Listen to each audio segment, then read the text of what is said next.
Hello, sports fan. This is Steven here with Sports Choice Plus. I'm bringing you a very special breakdown. I'm going to be covering Paul Finebaum's beef with Deion Sanders. Before I get right into that, I want to make sure that you're subscribed to the YouTube channel so you can get all the updates and all the breakdowns. Without further ado, let's get right into it.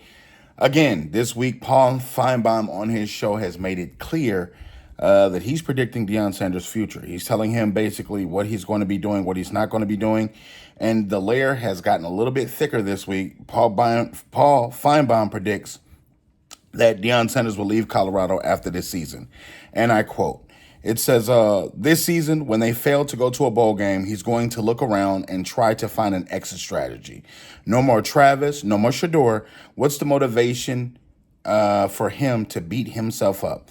And you look at the difficult task that Deion Sanders has. This is year two. Mind you, just year two. Mind you, he's coming from a program that had one win 2 seasons ago. And you got to keep in mind, he's building the foundation of what he wants. Now, mind you, his two sons and his third adopted son, Travis Hunter, Shador Sanders, and Shiloh Sanders, all play on the team.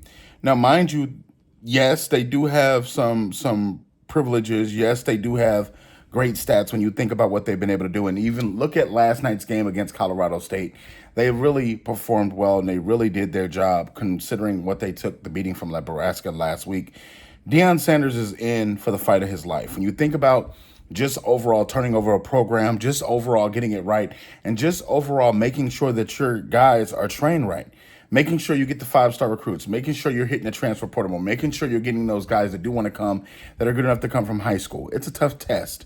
Now, Paul Finebaum has been one to poke the bull, if you will, and he's been also one to, be wrong with some of his critiques. Now, mind you, when you think about college football, when you got programs like Florida State struggling right now, when you got programs like Florida struggling, I don't see that same energy towards those. Yes, their coaches may not be as poignant as far as being flashy or talkative, but you got to keep in mind you want to give the same treatment to all different colleges. Deion Sanders, from what I'm seeing, is right now has a winning season. They have 2 wins on the season, 1 loss on the season, and you got to think they're headed in the right trajectory. Everything that we saw in that game suggests that they're building in the right direction. Now, mind you, Shador Sanders may be one of the top picks in the draft. So is Travis Hunter, presumably, if they leave. But that doesn't mean that stops there. That doesn't mean his relationships with the other players stop. That doesn't mean that his building, bringing all these NFL coaches or all these NFL former players stops there.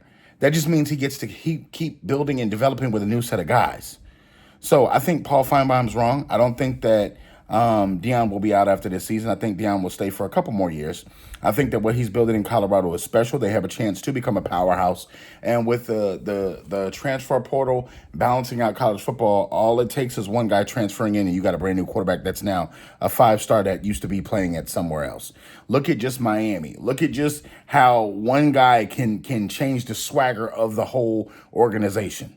So you got to be careful, and just it can make or break you. But I think Paul Finebaum's wrong on this one. What do you guys think in the comment section below? Definitely check out Sports Choice Plus, and we'll see you on the very next episode.